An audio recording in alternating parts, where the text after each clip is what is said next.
chers citoyens de pays nous appellent.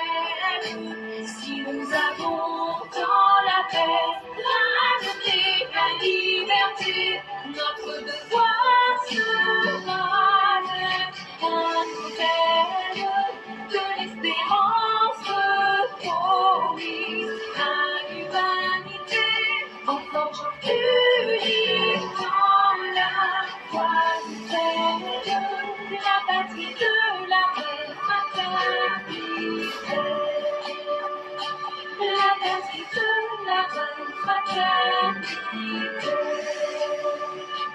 la patrie de la fraternité. Bonjour mesdames et messieurs, bonjour chères auditrices, bonjour chers auditeurs, bonjour à tous les élèves de la classe éclaireur Pro-Vérité, bonjour à tous ceux et toutes celles qui nous suivent en ce 17 janvier 2024. Merci de nous faire confiance, merci d'être avec la classe éclaireur Pro-Vérité, ces personnes qui cherchent à marquer leur trace dans l'histoire en essayant simplement de mettre la vérité en face de tout le monde pour que ceux qui veulent être convaincus utilisent la vérité comme un moyen pour éclairer leurs esprits sans chercher à vaincre qui que ce soit. Aujourd'hui, nous allons avoir 3 sujets. Et après ces 3 sujets, on va laisser rapidement le reste du temps disponible pour que les gens puissent s'exprimer. Le 3e sujet est un sujet de notre frère Denzel Alain Kakou. Et il va nous parler un peu de la différence entre le pouvoir de Alassane Ouattara et tous les pouvoirs qui ont passé avant celui du président Alassane Ouattara. Le 2e sujet est un sujet de notre frère Idriss Danyogo qui va nous parler de l'importance de la sécurité et surtout ce qu'il faut savoir et ce qu'il ne faut pas savoir lorsqu'on a la responsabilité de protéger un pays. Et le premier sujet, c'est un sujet d'actualité qui nous parle de notre économie et surtout la sortie illégale de nos matières premières pour enrichir les pays limitrophes de la Côte d'Ivoire. On va donc parler de cela. Mais bien avant que d'entrer dans les différents sujets, il est important que ceux qui utilisent l'argument que non, nous ne connaissons pas parce que nous n'étions pas nés, qu'on puisse casser ces argumentaires et dire, aujourd'hui on voit beaucoup de personnes sur la scène politique en Côte d'Ivoire et ils ont une volonté de vouloir cacher la réalité et de vouloir dire je ne suis pas ce que les gens disent de moi, alors que les faits sont là en vidéo, les faits sont là à travers leurs propos, les faits sont là à travers leurs gestes. Et ça, si on revient sur le passé, c'est pour permettre aux uns aux autres de comprendre la réalité et d'éviter les erreurs du passé. Je vais vous parler de Laurent Gbagbo. Laurent Gbagbo qui, pour ceux qui veulent tromper les gens, font croire que c'est quelqu'un de sérieux, de quelqu'un de propre, de quelqu'un qui n'a jamais rien fait de mal. Mais il n'y a pas un plus grand mal que de ne pas être honnête envers soi-même et de ne pas être honnête envers ses concitoyens et de ne pas être honnête envers ceux qui ont placé confiance en vous. Et Laurent Gbagbo est la marque déposée même du traficage des consciences, du mensonge et du banditisme politique. Et c'est ce que je vais vous prouver à travers cette petite vidéo que j'ai réalisée hier nuit sur l'homme Laurent Gbagbo. Quand il était opposant, contrairement à ce qu'il fait croire aux uns aux autres, il planifiait des coups d'État. Et son propre cousin qui s'appelle Bernard Doza, qui était conseiller de Blaise Compaoré, voici ce qu'il dit ici sur les pratiques de Laurent Gbagbo dès les années 1989, quand il était dans l'opposition. Gbagbo voulait prendre le pouvoir en Côte d'Ivoire, Blaise ayant des intérêts sur la Côte d'Ivoire, a donc décidé les deux de faire un deal. Blaise dit, je te donne 20 millions de francs CFA par mois à partir du mois de janvier 1989 jusqu'à ton accession au pouvoir en contrepartie. Quand tu arrives au pouvoir, accorde-moi des facilités au port de Saint-Pétron et essaie de voir comment tu peux naturaliser les 3 millions de Burkinabés qui sont entrés en Côte d'Ivoire depuis 1930 jusqu'à nos jours. Maintenant, Blaise a respecté son contrat jusqu'à l'an 2000. Il a même proposé en bonus de former des militaires ivoiriens qui, au cas où Houphouët-Boigny persistait au pouvoir, qui peut organiser une opération pour le renverser. Vous avez entendu? En plus d'avoir vendu la Côte d'Ivoire, d'aller vendre le pays sans informer les fils et les filles du pays, Laurent Gbagbo a mis la Côte d'Ivoire en vente sous la garantie que lorsque lui sera président, depuis quand vous avez vu quelqu'un aller hypothéquer, mettre son pays en garant pour demander à être au pouvoir, ça démontre la soif de pouvoir d'un dictateur sanguinaire sans limite. Mais en plus, comme le dit Bernard Doza, si Laurent Gbagbo était pressé de prendre le pouvoir parce qu'il faut durer trop, ils ont formé des gens pour faire un coup d'État pour qu'ils puissent prendre le pouvoir et Bernard Doza donne les noms. Ces militaires-là, on les connaît, c'est le colonel Oulata, c'est même Dakoudabri qui a suivi même des formations, c'est le capitaine Akapia, tout cela, c'est sur place que ces gens ont été formés. Et donc, ces noms qui ont été cités, quand on va arriver en 2000, vous allez voir que le nom colonel Oulata Gouadi va venir redire les mêmes choses que Bernard Doza disait en 1989. Oulata Gouadi dit les mêmes choses en 2000. Mais bien avant qu'on quitte 1989 pour arriver en 2000, il y a eu 90, 91, 92, 93, 94, 95, 96, 97, 98. Lorsqu'on arrive en 1999 et qu'il y a un coup d'État, le premier homme politique à féliciter et à encourager un coup d'État et à en tirer les bénéfices, ce fut Laurent Gbagbo. Et qu'est-ce qu'il disait du coup d'État contre Bédié en 1999? Nous avons salué l'arrivée des militaires au pouvoir. Tout comme les socialistes et les démocrates portugais avaient salué en 1974 l'arrivée des militaires. La révolution des pays. La révolution des pays. Il dit donc, lui, Laurent Gbagbo, a salué l'arrivée des putschistes au pouvoir, c'est-à-dire Guy Robert et ceux qui ont fait le coup d'État. Ça, c'était quand il était opposant. Il a non seulement cherché à faire des coups d'État, mais lorsque d'autres personnes ont fait des coups d'État, il les a applaudis. Et il a trouvé que c'était tellement bien que ce coup d'État de 1999 fait à Bédié était semblable à la révolution portugaise de 1974 qu'il a appelée la révolution des œillères.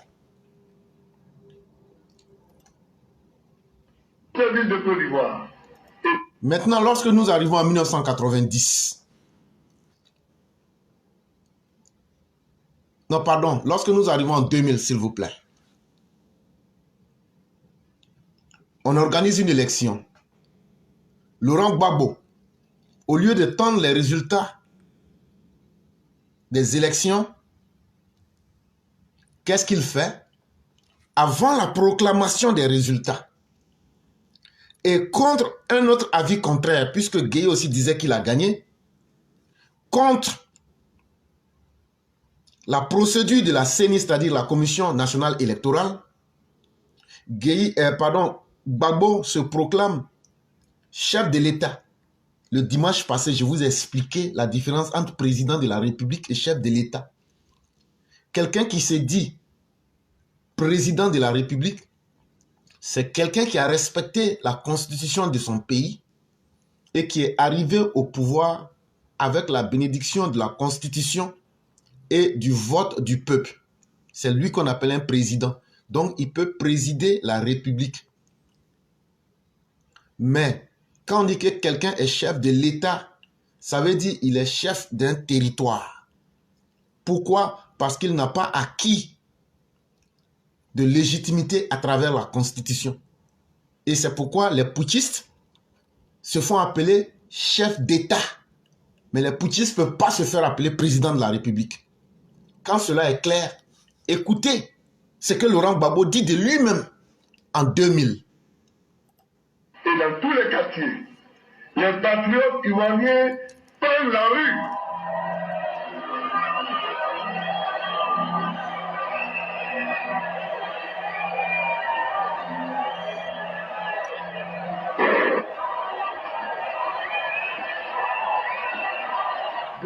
président, c'est moi, le chef de l'État de Côte d'Ivoire. Dès à présent, c'est moi, le chef de l'État de Côte d'Ivoire, mais pas le président. Et qu'est-ce qui s'est passé avant? Vous avez entendu Laurent Gbagbo dire aux gens de sortir dans les rues pour occuper les rues. Ça, ce n'était qu'une seule phase de l'occupation de la prise du pouvoir sans attendre les résultats de la CENI. Et donc, c'est un coup d'État. Quand on va à une élection et qu'un candidat se lève spontanément, fait sortir les gens dans la rue et se proclame dans le même temps chef de l'État, ça veut dire que lui-même, il vient de le dire, il n'était pas président, il était chef de l'État parce qu'il sait qu'il n'était pas élu. Ça fait un coup d'État en soi.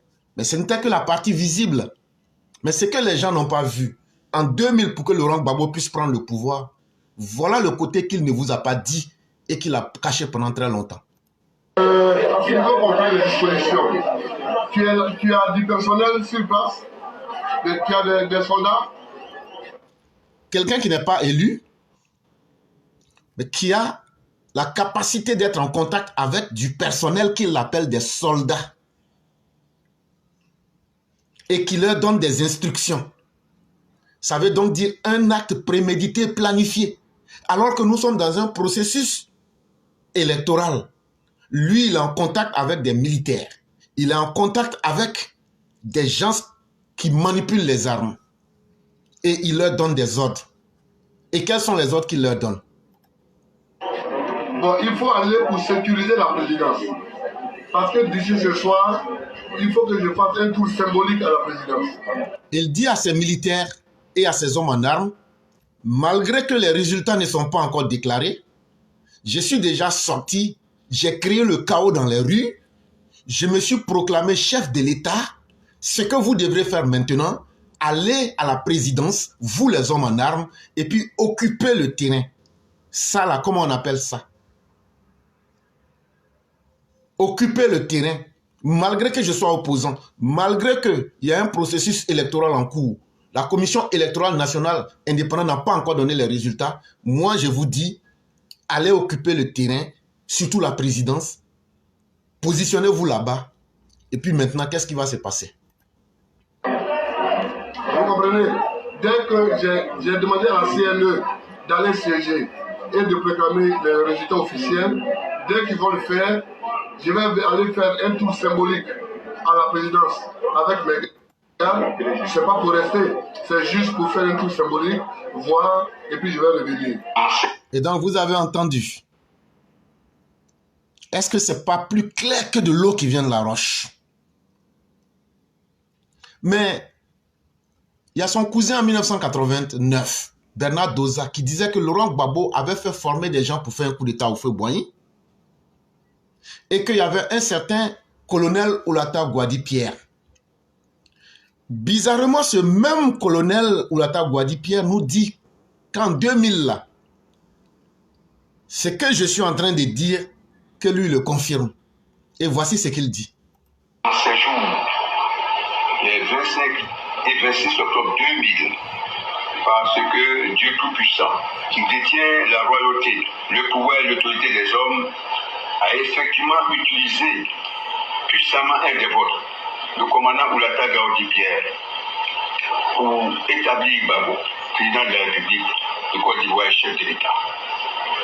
Si je n'avais pas été aide du camp, commandant GSPR, chef du corps du 1er bataillon d'infanterie et commandant les camps d'Aquilo, en octobre 2000, Gbagbo Laurent n'aurait jamais été président de la République.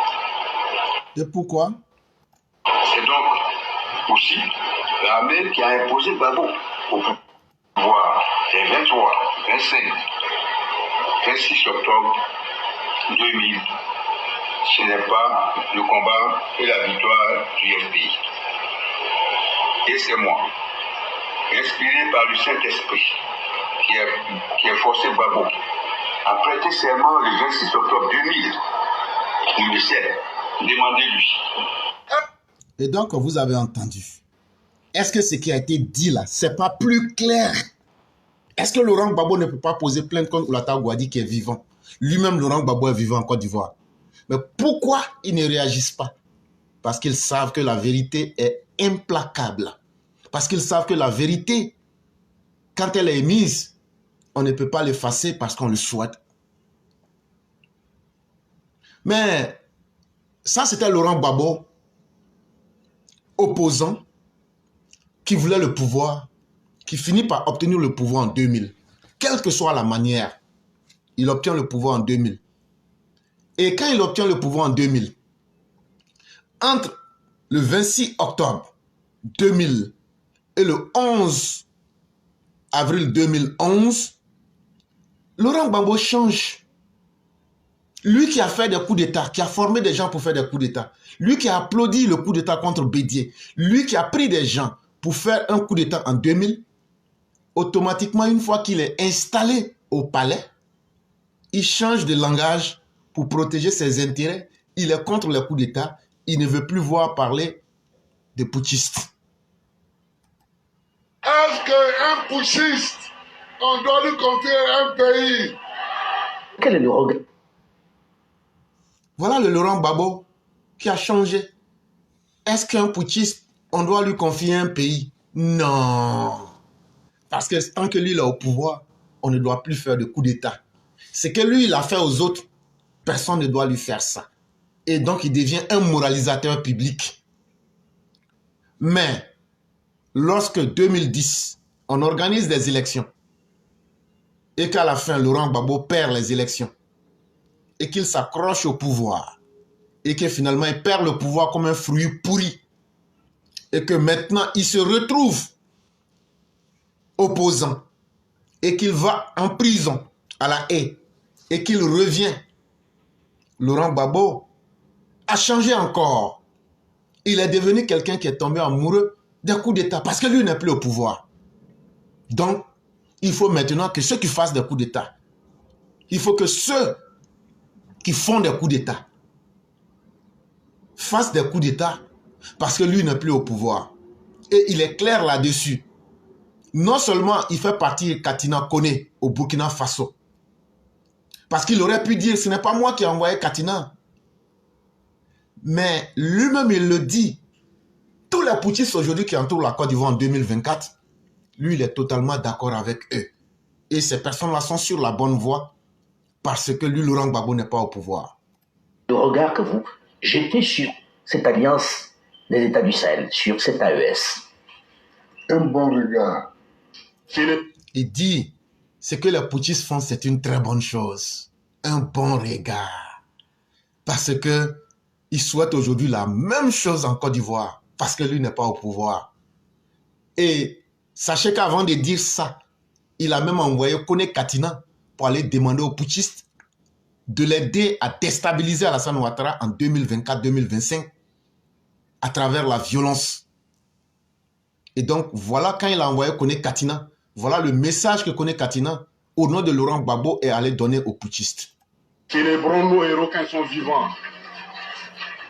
Souhaitons beaucoup de chance, beaucoup de courage au capitaine Ibrahim Traoré, à Assimi Goïta et Atmani du Niger. C'est important que de leur vivant, ils sachent que nous sommes avec eux. C'est mon élève. Mais en réalité, Laurent Gbagbo, pour ceux qui ne le connaissent pas, c'est eux qui se laissent distraire. Ceux qui connaissent Laurent Gbagbo, qui l'ont formé politiquement, qui l'ont formé intellectuellement, ceux qui ont formé le FPI avec lui, vont maintenant vous dire ce que c'est que Laurent Gbagbo en vérité. Et là, si vous n'avez rien compris de Laurent Gbagbo, et si vous n'êtes pas capable de comprendre la réalité, c'est qu'on ne peut plus rien faire pour vous. Et donc, celui qui vous parle là, c'est le professeur Temoko Kone. Et il vous dit ceci. Syndicaliste et politique. Et je dis à ceux qui veulent ça connaître mieux Laurent, je dis il y a plusieurs Laurent Gbagbo.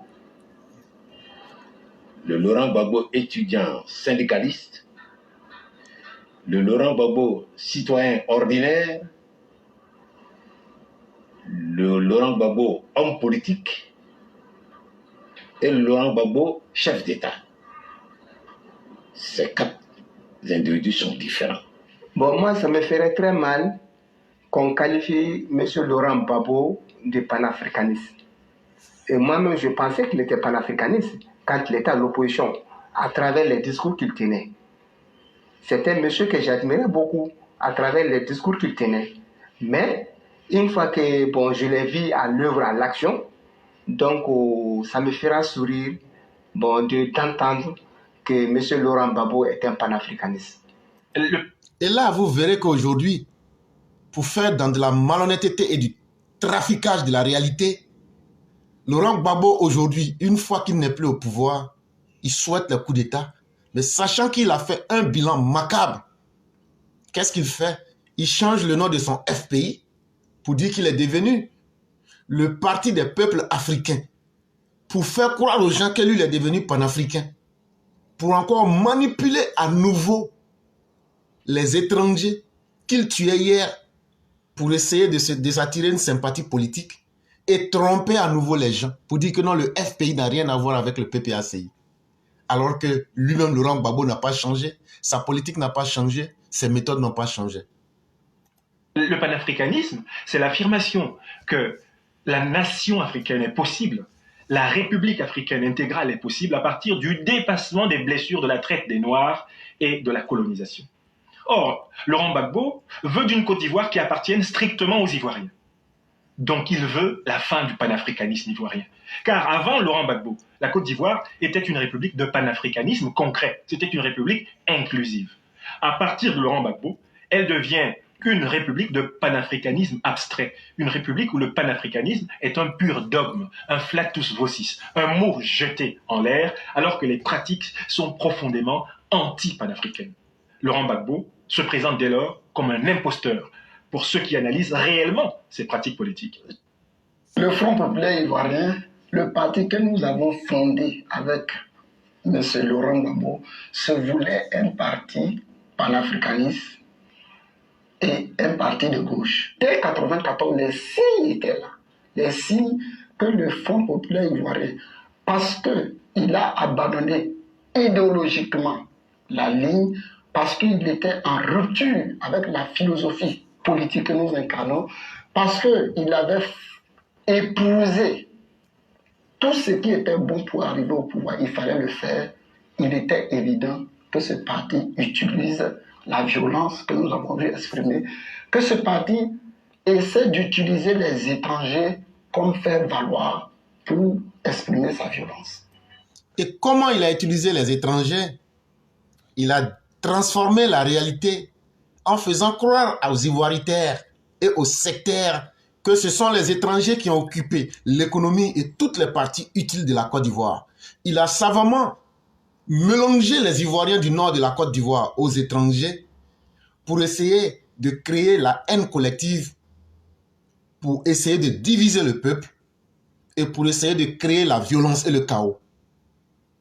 Et en 2024, quand il revient avec son PPACI, c'est la même méthode. Mais n'ayant pas les armes en main et n'ayant pas sa machine à tuer, il utilise le PPACI et la tromperie politique pour se faire passer pour un politicien qui est devenu quelqu'un qui aime les Africains. C'est parce qu'il n'a pas la capacité de les tuer pour s'imposer et pour faire plaisir à ses partisans.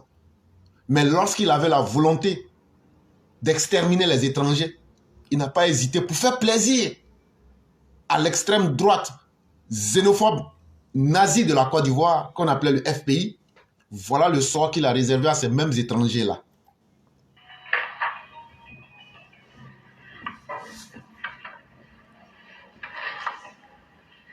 Voici la liste macabre des Maliens tués pendant le règne de Laurent Gbagbo durant les 10 ans de son pouvoir.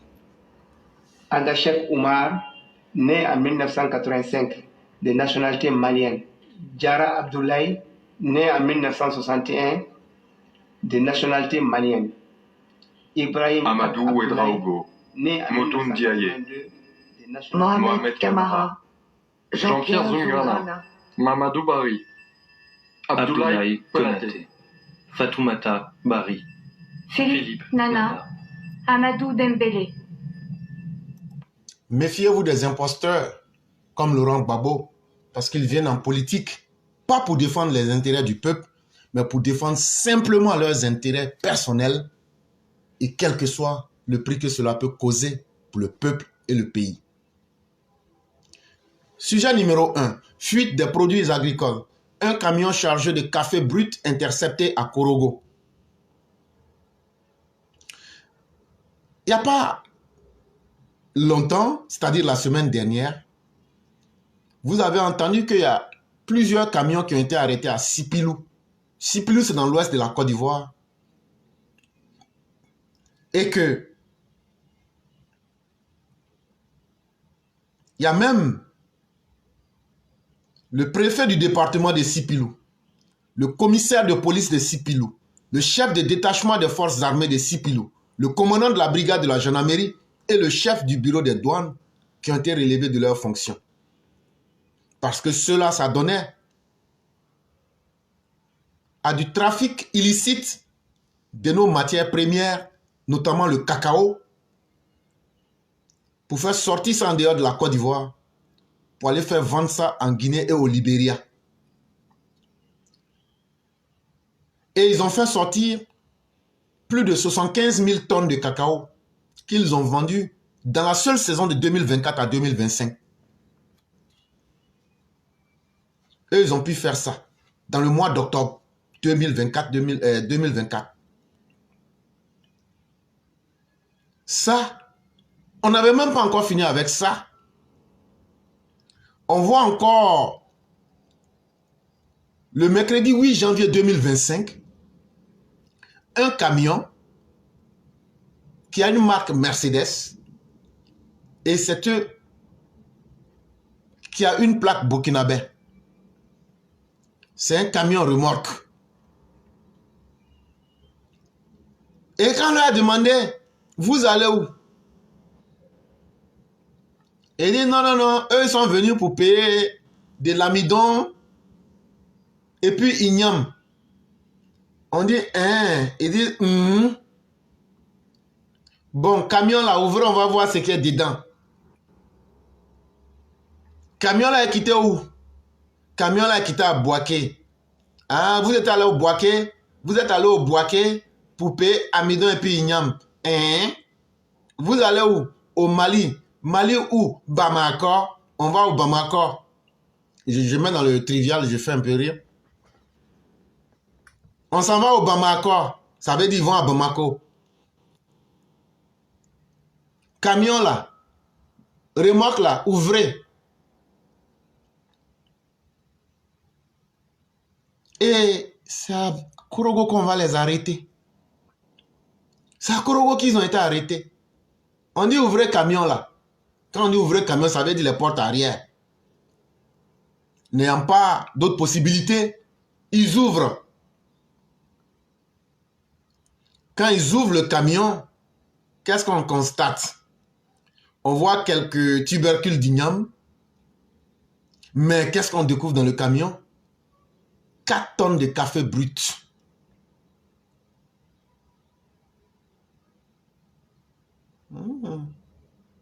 Oui, 4 tonnes de café brut. Et quand ils ont été arrêtés, on dit, vous partez avec ça où? Pourquoi? Est-ce qu'il y a port? Est-ce qu'il y a champ de... Il y a quoi là-bas? Il y a usine de cacao au Mali? Ils disent, quand ils ont été bien questionnés, il y a 10 personnes qui ont été interpellées.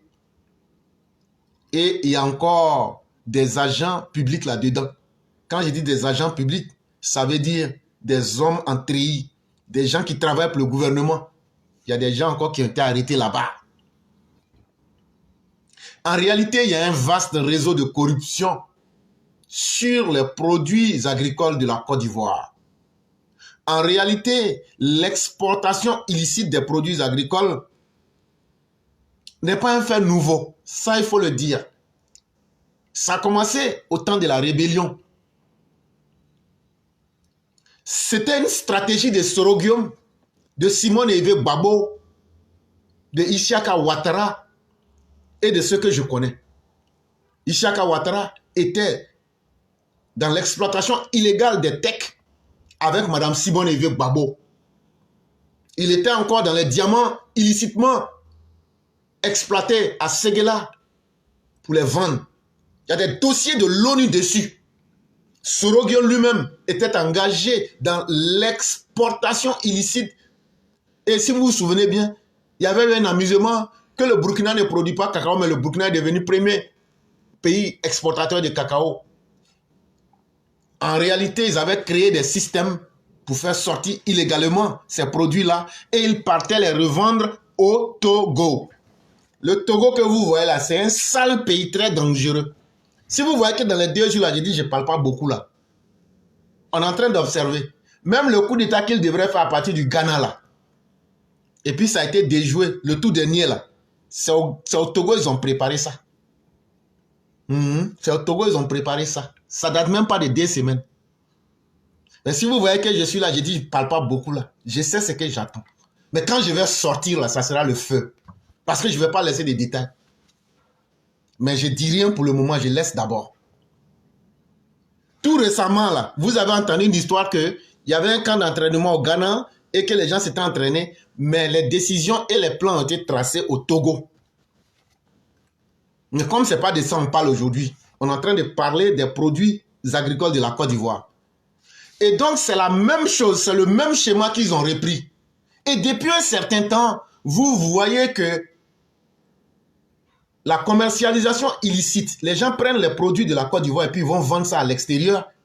C'est devenu, ils ont commencé à mettre les bouchées doubles. C'est devenu ils sont devenus très actifs. Mais ce n'est pas quelque chose d'anodin. Ce n'est pas un hasard. Ils ont compris que c'est une source d'enrichissement et que la vigilance des autorités ivoiriennes, tant qu'ils peuvent tromper cela, ils vont toujours continuer à s'enrichir sur le dos et le travail des Ivoiriens pour ensuite utiliser cet argent-là pour frapper et éventrer la Côte d'Ivoire. Mais ce qui peut tromper beaucoup de personnes qui sont dans les sentiments, ce qui s'est passé à Korogo, que je viens de vous évoquer, et ce qui s'est passé à Sipilou, n'est qu'une goutte d'eau dans la mer. En réalité, là, il y a plus grave que tout ça. Et il y a plusieurs personnes qui sont dans l'administration ivoirienne qui sont incrustées à un niveau que vous ne pourriez imaginer. Si les autorités ivoiriennes veulent réellement frapper là, en tout cas, ce réseau-là, il est vaste. Hein? Et c'est le temps de se réveiller. Parce que tout cet argent qui est emmagasiné là, les gens utilisent ça pour éventrer les fils et les filles de la Côte d'Ivoire, pour créer la guerre, pour payer des mercenaires et pour créer le désordre en Côte d'Ivoire. C'est pourquoi nous avons dit, depuis très longtemps, j'ai dit les orpailleurs clandestins là, prenez des avions et des drones, allez les bombarder.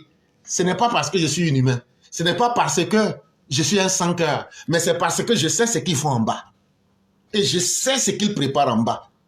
Les orpailleurs clandestins là, l'affût des produits agricoles là, ça ce n'est qu'un petit niveau. L'or et les minéraux qui sont extraits en Côte d'Ivoire là, sont utilisés pour alimenter le djihadisme, pour alimenter le grand banditisme en Afrique de l'Ouest. Et ces moyens-là sont retournés contre la Côte d'Ivoire. Et vous voulez quoi? Que moi, je n'ai qu'à m'asseoir et puis dire non, non, non, laissez-les faire. Là, le jour qu'ils vont tuer les Ivoiriens, maintenant, là, moi, je préfère tuer mon ennemi que de me laisser faire tuer par mon ennemi. Mais, en plus de l'or, des minéraux et des produits agricoles, comme le cacao et le café, qui sortent, c'est pas seulement par la Guinée et le Libéria. Le café et le cacao sortent aussi bien par l'Est, à travers la frontière du Ghana. Il y a aussi des réseaux là-bas. Ce n'est pas la première fois et ça ne sera pas la dernière fois. Ce sont des réseaux de complicité qui sont tellement bien ficelés que l'autorité de l'État va devoir s'affirmer davantage pour réellement décourager. Sinon là, c'est pas en arrêtant des gens et en sortant pour faire quelques déclarations là. Depuis longtemps, si vous vous souvenez, il y a 2 ou 3 ans, j'avais parlé du réseau de trafic de café et de cacao à partir du Ghana. Et on avait donné les informations ici. Donc ce n'est pas un fait nouveau. Si vous vous souvenez très bien, il y a eu peut-être 1 ou 2 années, il y a 1 ou 2 gendarmes militaires, en tout cas corabiers, qui ont été tués à l'Est. Les gens, on n'a pas compris comment ils ont été tués. C'était dans un deal de trafic de café et de cacao. Ça s'est mal tourné. C'était ça aussi la réalité. Mais il y a aussi l'anacad. L'anacad qui est produit en Côte d'Ivoire, là, les gens font sortir ça aussi pour aller au Mali, Burkina et au Ghana, beaucoup de fois. Et donc, c'est à nous et à nos autorités de prendre conscience que tout ce qui est fait là, les gens aiment la Côte d'Ivoire quand ils peuvent profiter de la Côte d'Ivoire. Et c'est ça que les Ivoiriens doivent comprendre. Tant que les pays limitrophes là, ils peuvent profiter de nous et piller notre économie, ils aiment la Côte d'Ivoire. Mais quand il y a des autorités sérieuses qui mettent des barrières et des freins, vous voyez que automatiquement tout le monde déteste la Côte d'Ivoire. Ça veut dire que vous devez faire très attention. Ça veut dire que vous devrez faire très attention. Mais ce problème-là, pour lutter contre là, il y a des grands caciques de l'administration ivoirienne là. Eux-mêmes, ils sont dedans. C'est vrai, on ne peut pas tout dire. Mais vrai là, si le gouvernement veut lutter là, ils n'ont qu'à lutter au sommet. Ceux qui sont les caciques, ceux qui sont les durs de l'administration là, c'est eux qu'il faut attraper et puis les mettre en prison. Là, comme ça, là, vous allez voir les petits là. Ils ne pourront plus être sur le terrain pour faire ça. En tout cas, la Côte d'Ivoire a un choix. Soit on lutte réellement contre la fuite de nos richesses à l'extérieur pour enrichir cet extérieur qui va lutter contre nous. En fait, les gens veulent utiliser la Côte d'Ivoire comme une prostituée. Ça veut dire, tout le monde veut faire aussi, mais personne ne veut être attrapé. Tout le monde aime ça secrètement, mais personne ne veut se montrer et ne veut être vu. C'est comme ça que les voisins là, veulent utiliser la Côte d'Ivoire. On veut piller l'économie de la Côte d'Ivoire. Et si la Côte d'Ivoire ne se méfie pas, le nouveau plan que Laurent Gbagbo, Blé Goudé, Soro Guillaume, Simone Yves Gbagbo et Tidjam Thiam ont tracé là, la Côte d'Ivoire va devenir comme la République démocratique du Congo. Ces opposants là, ils ont déjà vendu la Côte d'Ivoire comme ils l'ont fait en 1989. Ils ont déjà mis la Côte d'Ivoire aux enchères à des groupes armés pour essayer de venir, pour qu'eux viennent au pouvoir. Et donc là, ils ont partagé certains. Ils disent, si vous rentrez, vous payez sur le dos de la bête. Ça là, les opposants ivoiriens là, c'est le deal qu'ils ont fait avec le Burkina et le Mali. C'est ce que je sais, que je dis. Ce que je ne sais pas là, je ne vais pas dire ça devant quelqu'un. Et donc, ce que vous voyez, l'orpaillage clandestin, le trafic des produits, ça c'est seulement leur petit déjeuner. Ça c'est leur goûter. Mais le pire pour la Côte d'Ivoire encore reste à venir. Si vous les Ivoiriens, vous ne prenez pas conscience pour vous réveiller. Sujet numéro 2, sécurité nationale. La Côte d'Ivoire sous surveillance par algorithme de son territoire contre toute attaque subversive. Et comme je vous le disais, c'est un texte de notre frère Idriss Danyogo que je vais réinterpréter rapidement et passer. Laurent Gbagbo et son parti, le PPACI, ainsi que Soro Guillaume et son mouvement, le GPS, par ailleurs dissous, réaffirment leur soutien à l'AES, composé du Mali, du Burkina et du Niger.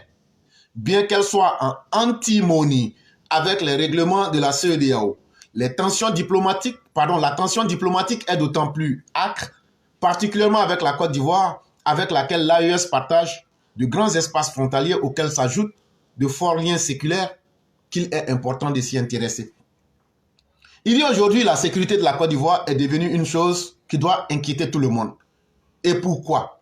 Parce que quand on voit des soi-disant leaders politiques, qui ont même été souvent des anciens présidents ou des anciens premiers ministres, aller aujourd'hui se mettre en complicité avec des États soi-disant AES, c'est-à-dire le Burkina, le Mali et le Niger, des États qui sont en contradiction avec les règlements de la CEDEAO, ils vont se mettre avec ces États-là pour essayer de détruire leur propre pays qu'est la Côte d'Ivoire. Sachant que quand tu partages un espace frontalier, quand tu partages une frontière physique avec un pays, et que les populations ont des habitudes et des manières de penser qui sont presque similaires, ça devient difficile.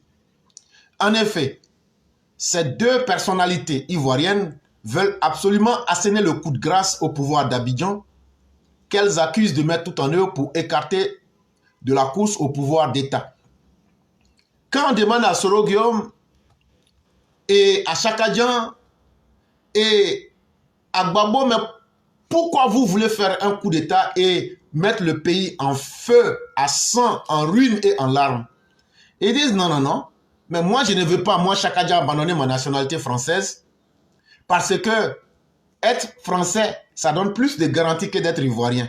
Mais en même temps, je veux violer l'article 55 qui dit qu'on ne doit être que exclusivement de nationalité ivoirienne. Mais si moi j'abandonne ma nationalité française, que demain j'ai des problèmes, est-ce que la nationalité ivoirienne va me protéger? Donc je veux tromper les Ivoiriens, devenir leur président, pouvoir payer les dettes que j'ai accumulées partout dans le monde, et puis ne pas un jour aller en prison. Mais Alassane Ouattara ne veut pas parce qu'il dit d'appliquer la Constitution. C'est pourquoi moi, Tidjam Tian, je veux faire un coup d'État contre lui. Et c'est pourquoi je m'associe à ceux qui font coup d'État contre lui. Quand on demande à Laurent Gbagbo, lui dit non.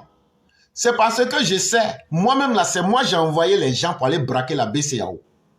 Mais moi, Laurent Gbagbo, je dois faire ce que je veux. Moi, je m'en fous des autres. Maintenant là, je veux devenir président. Alassane Ouattara, il y a des juges qui ont voté et qui m'ont condamné moi, Laurent Gbagbo. J'ai tout fait, j'ai menti, j'ai tout fait. Alassane Ouattara ne veut pas se laisser blaguer pour me donner une amnistie. Donc là, comme il ne voulait pas me donner l'amnistie, c'est pourquoi j'ai pris les armes pour imposer la guerre aux Ivoiriens pour avoir une amnistie et puis je vais aller aux élections. Et donc si je n'ai pas l'amnistie là, j'élimine celui qui va me donner l'amnistie pour moi-même me donner moi-même toute la garantie d'être au pouvoir par la violence. Quand on demande à Soro Guillaume, pourquoi toi tu veux éventrer ton pays? Il dit non.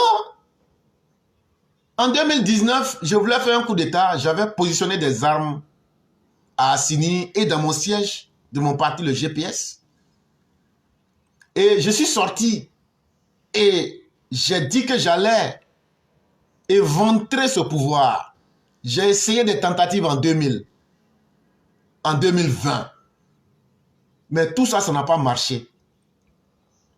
Je me suis maintenant positionné aux frontières pour harceler le pouvoir d'Abidjan, surtout qu'il y a des pouvoirs ennemis qui ont oublié que leur rôle c'est de lutter contre les djihadistes dans leur pays. Je vais faire descendre les djihadistes, plus ces militaires voyous sur la Côte d'Ivoire, et je vais vendre la Côte d'Ivoire. Je vais leur dire, si vous venez là, vous prenez ce que vous voulez. Moi, c'est le pouvoir qui m'intéresse. Donc voilà pourquoi il faut faire un coup d'État en Côte d'Ivoire. Et surtout mettre les Ivoiriens dans le feu, dans les ruines et dans les larmes.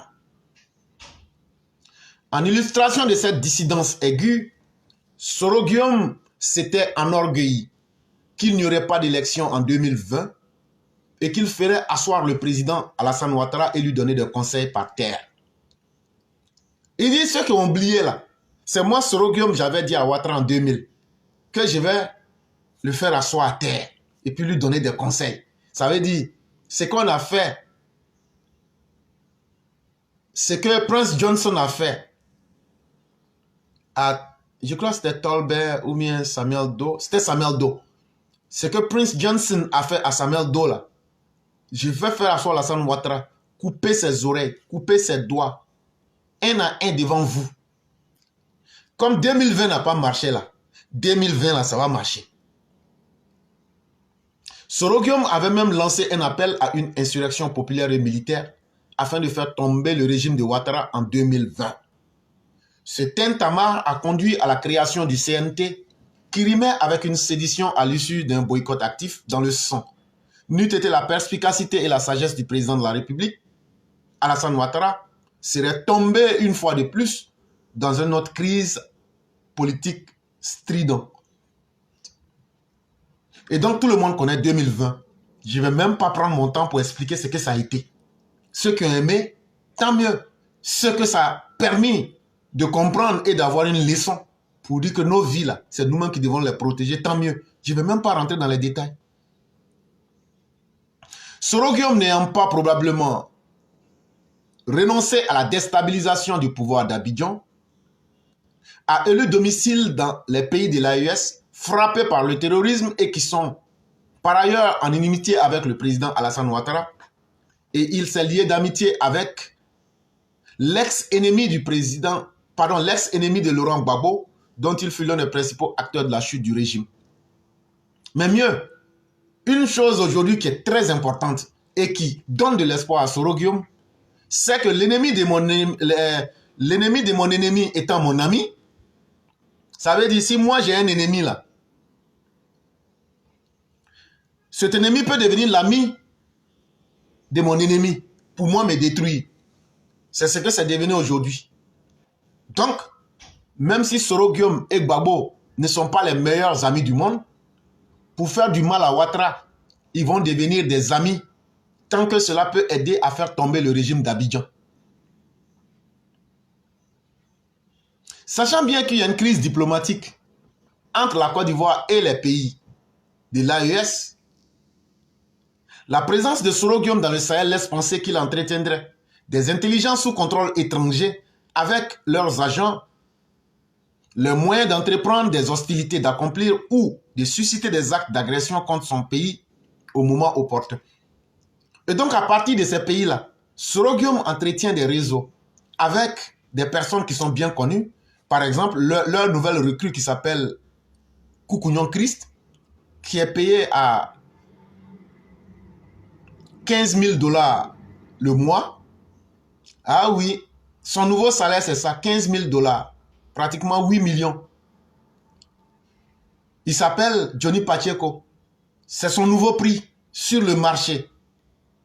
Et comme je l'ai dit, il a été nouvellement incorporé dans l'ACTA. Si vous vous souvenez, je vous avais donné un organigramme.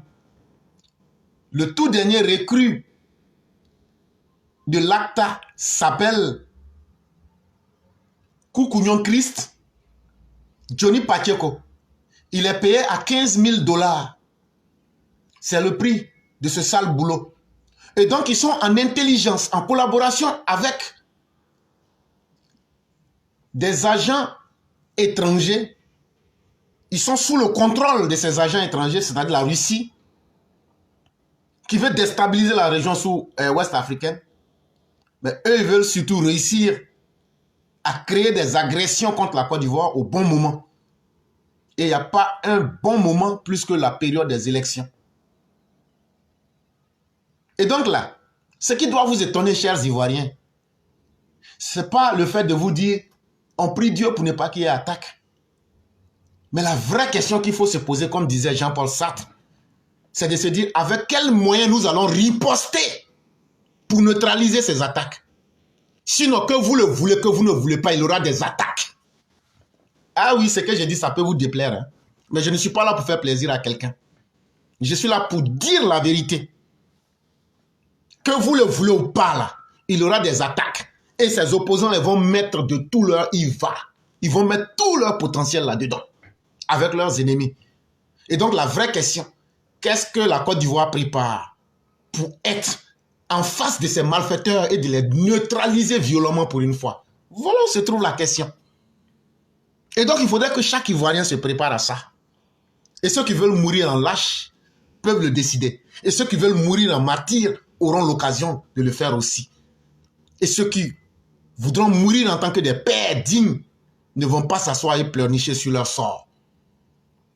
En effet, à moins d'un an de l'élection présidentielle qui se tiendra en octobre 2025, Laurent Gbagbo et Soro Guillaume désirent participer à cette élection de gré ou de force, malgré la privation de leurs droits civiques suite à des condamnations par la justice ivoirienne. Eu égard de ces condamnations, ils ne figurent donc pas sur la liste électorale. Au demeurant, les discours ahurissants de Laurent Gbagbo et de Soro et de leurs cadres portent à croire qu'il aura le feu dans la demeure si le pouvoir d'Abidjan n'exauce pas leur désidérata. Tant que le pouvoir d'Abidjan ne va pas accepter de se mettre au pas et d'accepter ce que Laurent Gbagbo et l'opposition en général veut, en tout cas le pouvoir connaîtra des jours difficiles en face de lui.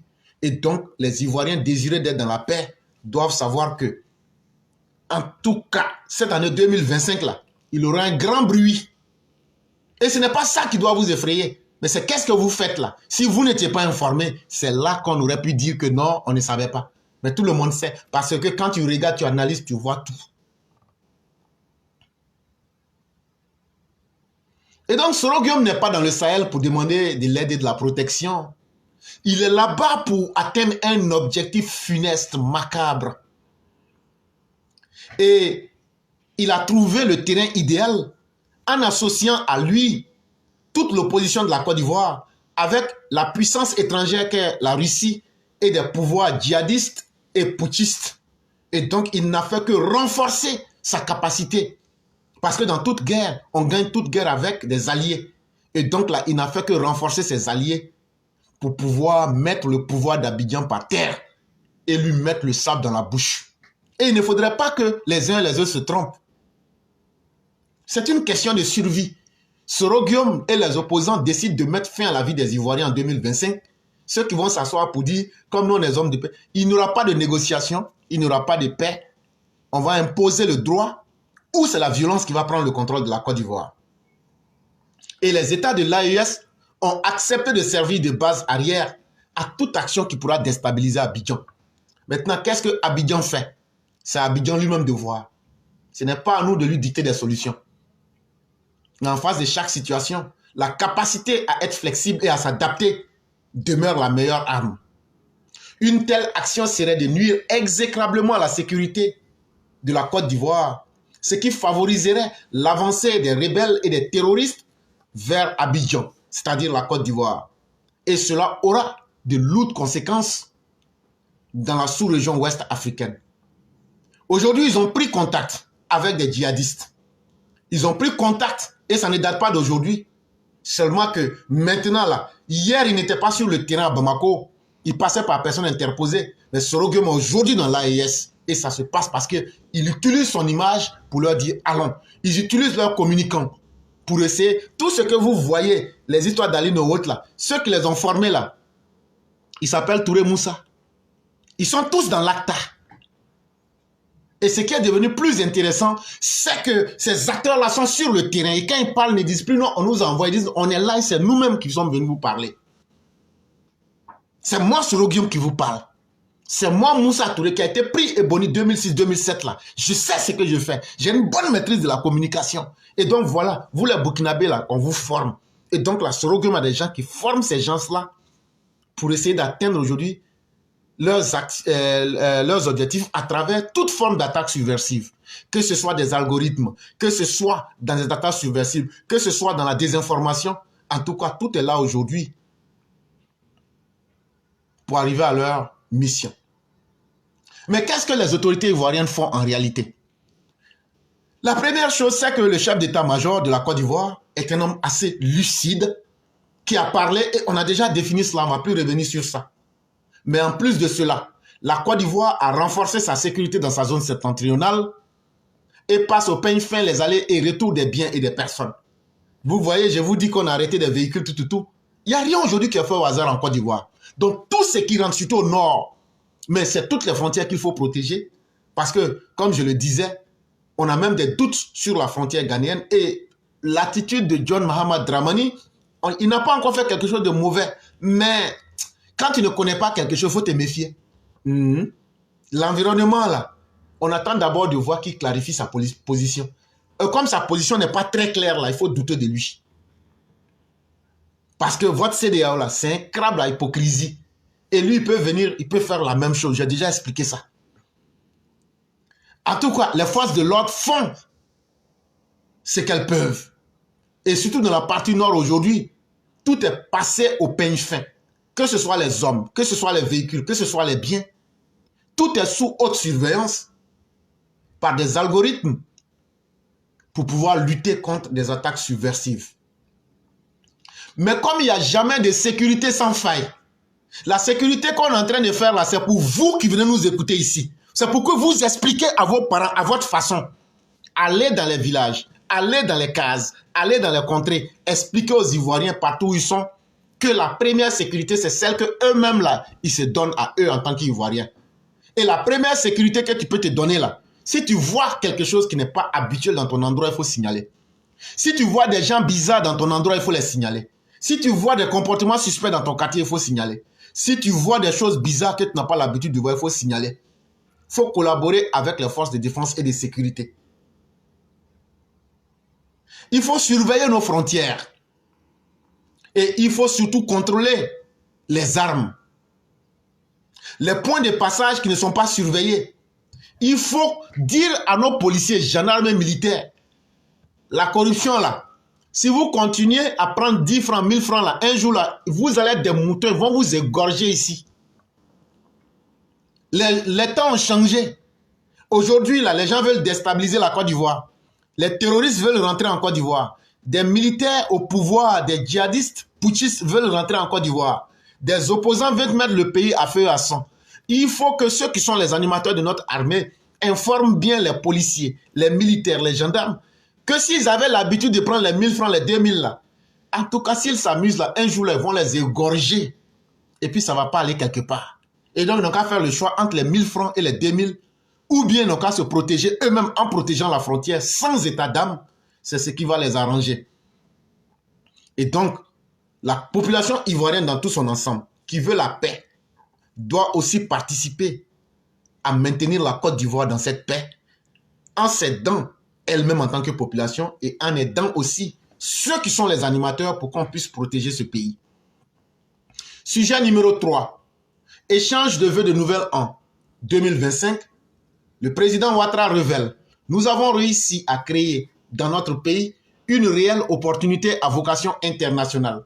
Ainsi, le taux d'investissement privé est passé de 8% du PIB en 2011 à 19% du PIB en 2024. Qu'est-ce que cela veut dire? Avec le président Alassane Ouattara, ça veut dire que les choses évoluent dans le bon sens. Alors que les pouvoirs qui ont précédé, les choses évoluaient dans le mauvais sens. Et là, ça pose la question, quand je vois un Brédoumi Soumaïla Traoré qui dit que non, qu'eux ils doutent de la croissance économique de la Côte d'Ivoire. Il n'y a pas de problème. Mais vous, au PDCI, là, quelle était la croissance économique? Le PPTE, là, il faut qu'on le dise aux gens. Les bases, c'est vous qui avez créé les bases pour que la Côte d'Ivoire devienne pays pauvre, très endetté. Ça a commencé sous Bédié, à partir de 1994.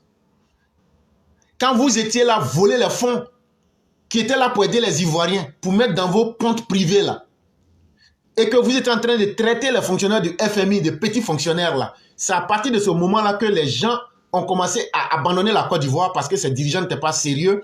Et donc, la Côte d'Ivoire a commencé à devenir pays pauvre, très endetté. Donc, vous ne pouvez pas savoir ce que c'est qu'on appelle la croissance économique, encore moins être capable d'apprécier ceux qui peuvent le faire. Sinon, de 1994 en 2011, là, qu'est-ce que vous avez fait de façon concrète pour faire évoluer la Côte d'Ivoire? Montrez-nous, en pointant du doigt, quelque chose que vous avez fait. Parce qu'après le décès de Félix Houphouët-Boigny en 1993, là, il y a quelqu'un qu'on appelle Bédié, qui a pris le pouvoir de 1994 à 1999, et Chaka Dian était dans ce gouvernement-là. Est-ce qu'eux, aujourd'hui, peuvent présenter un bilan aux Ivoiriens? Le bilan qu'ils peuvent présenter aux Ivoiriens, là, c'est qu'on a vu des gens qui ont usurpé le pouvoir de président de la République, qui ont transformé le pouvoir d'État en un pouvoir clanique, qui ont divisé les Ivoiriens et qui ont créé une Côte d'Ivoire des Akans, une Côte d'Ivoire des jouisseurs, une Côte d'Ivoire des Kangas et une Côte d'Ivoire des danseurs, selon les origines géographiques des uns et des autres.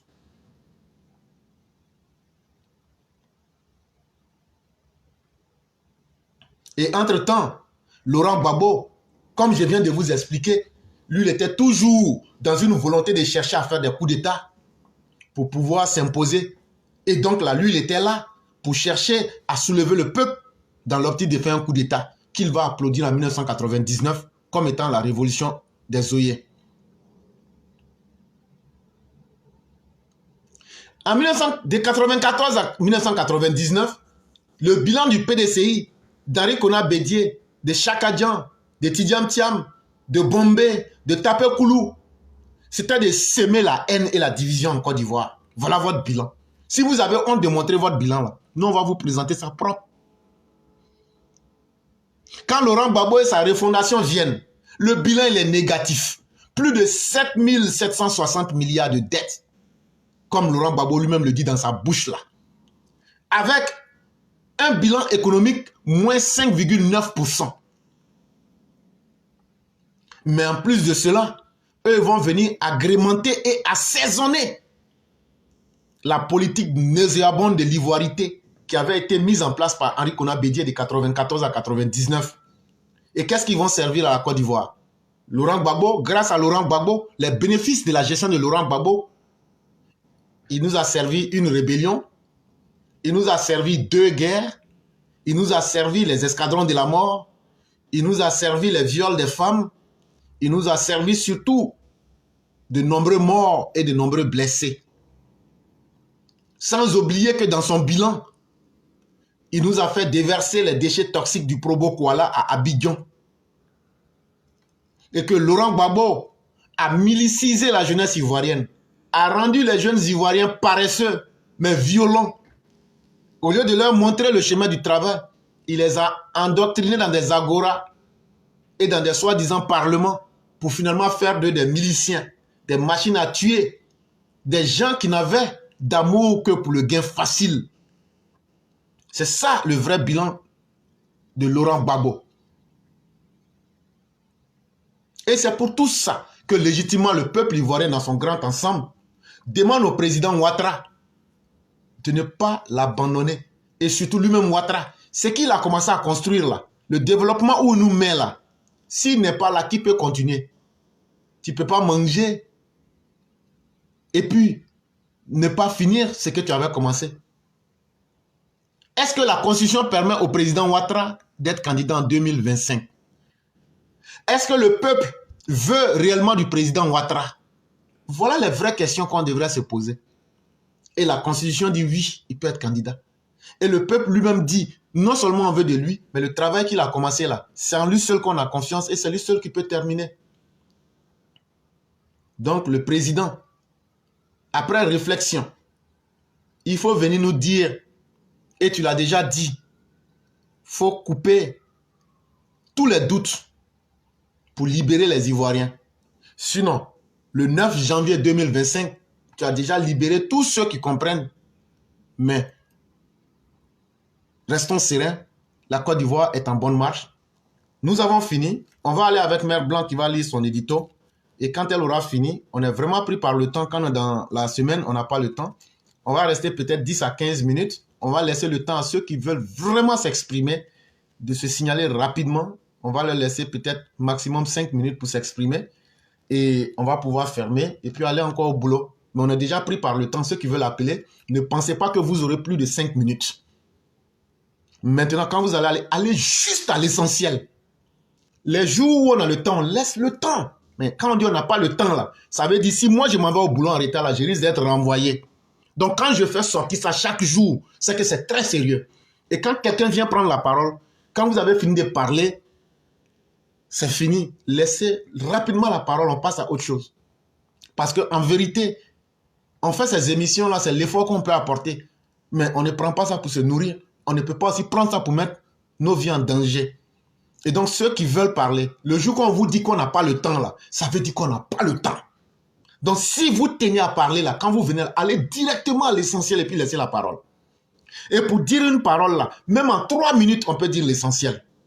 Les jours où on a le temps sur TikTok là, on fait 48 heures. Les lundis, on fait pratiquement tout le temps qu'il faut. Les mardis, on fait tout le temps qu'il faut. Mais les autres jours là, ce sont des jours où moi je travaille.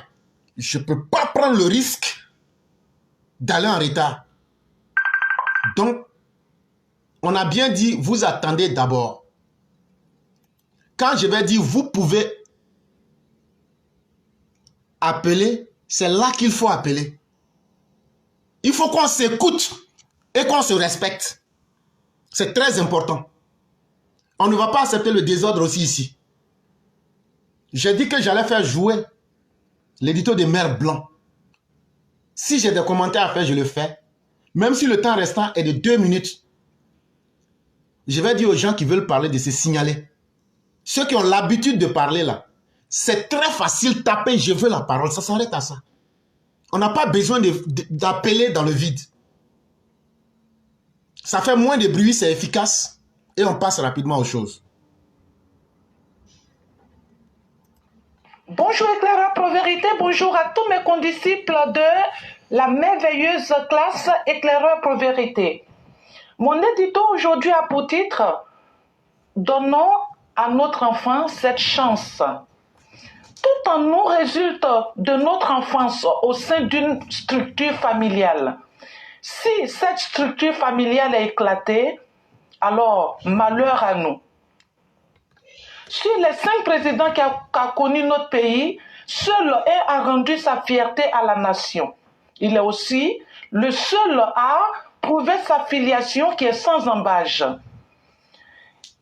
Il est né d'une mère et d'un père dûment mariés. Il lui a enseigné les qualités d'un chef. Ceci pour réaffirmer le caractère sacré d'un mariage. Oui, le mariage confère aux enfants nés en son sein résilience et baraka. C'est pourquoi tout mariage devrait être éternel, et ceci pour l'équilibre des enfants. Il peut survenir le décès d'un des conjoints. Malheureusement, cela arrive. Mais certaines tribus pratiqueront le lévira ou le sorora qui viennent combler ce manque, selon le cas. Dans ces conditions, que voudriez-vous attendre de meilleur d'un enfant mal de surcroît qui n'a pas connu une stabilité affective au sein de sa famille? À quoi vous attendiez-vous d'un Michel Gbagbo qui est l'aîné de sa famille, mais dont aucun membre ne partage son grain de peau et sa face particulière? Il a pris en grippe Simone, sa belle-mère, après que celle-ci lui a demandé de quitter la maison familiale où il s'était établi depuis longtemps, bien que étant enseignant à l'université. Serait-il tant insécure le petit Gbagbo pour être un super Tanguy, signe d'une vulnérabilité accrue chez un adulte? Dites-lui au petit Lucky Dibé qu'il peut aller au Wawa avec son papier qu'il croyait porteur de leçons au président Ouattara, mais qui, en fait, les disqualifie, lui et son père. À méditer, on ne guérit pas de son enfance. Merci et à bientôt. Merci infiniment à Mère Blanc. Merci encore pour cette analyse psychanalytique. Elle rentre carrément dans du Freud, Sigmund, pour nous expliquer qu'en réalité, tout part de l'enfance. Et notre personnalité est forgée à partir de notre enfance. Et c'est pourquoi le Coran a dit que nous vous avons fait des terres. Ça veut dire que vous avez des caractères malléables. Mais une fois que vous grandissez avec cela, ça devient donc votre personnalité. Et votre personnalité devient donc votre habitude. Et votre habitude finit par être votre destin. Voyez-vous, le mariage, c'est une validation sociale du rapport entre deux personnes. Quel que soit, il n'y a rien de facile dans la vie. Il n'y a rien de facile dans la vie. Quelles que soient les difficultés du mariage, il est encore mieux que la débauche ou le désordre. Et la différence se ressent fortement entre des enfants qui sont nés dans un mariage parce qu'il y a cette validation sociale, il y a cette marque sociale qui est là, qui aide beaucoup et qui a aussi un impact sur ces enfants qui sont nés dans ces rapports-là. Imaginez-vous même des enfants qui sont nés dans des rapports très instables, que mère appelait ici insécures, et qui ont été élevés à la va-vite, qui ont été élevés dans le billard, si je peux me le permettre. Est-ce que vous pensez que ces personnes-là peuvent respecter la société elle-même? Et donc, ça pose un problème fondamental. Chers Ivoiriens, donnons des valeurs morales à notre société et imposons cela à ceux qui sont les marques déposées même du désordre, que ce soit individuel comme au sein même de notre société. Et vraiment, merci encore à Mère Blanc. Et donc, ceux qui veulent prendre la parole, je vois déjà notre frère MDG avec quelqu'un d'autre. Et comme je l'ai dit, ceux qui veulent la parole, vous pouvez vous signaler, mais personne n'aura plus de 3 minutes, puisqu'on a déjà pris par le temps. Il ne nous reste qu'une quinzaine de minutes. Et donc, on va demander aux uns aux autres d'être très efficaces et de laisser la parole dès que possible, d'aller juste à l'essentiel. Allez, de laisser la parole, ça va beaucoup nous aider pour mettre fin au direct du jour. C'est malheureusement ça, le temps, on ne peut pas contrôler. Et on fait juste ce qu'on peut. Mais comme je l'ai dit aussi, moi en tout cas, je ne peux pas faire ce que je ne peux pas. Peut-être que c'est un peu dur ce que je dis, mais c'est la vérité. C'est ce que je pense. Le jour qu'il n'y a pas le temps, je le dis honnêtement, il faut que tous ceux qui veulent prendre la parole se mettent dans cet état-là. Bonjour, comment allez-vous? Prenez, pas fini, vous partez. Le jour qu'on a le temps là, on fait, voilà. Donc on espère que les uns et les autres qui veulent la parole vont être dans cet état, prendre la parole, dire, même si c'est en 1 minute vous avez fini, vous laissez la parole, on passe à autre chose. Donc nous disons merci à tous ceux qui nous ont suivis.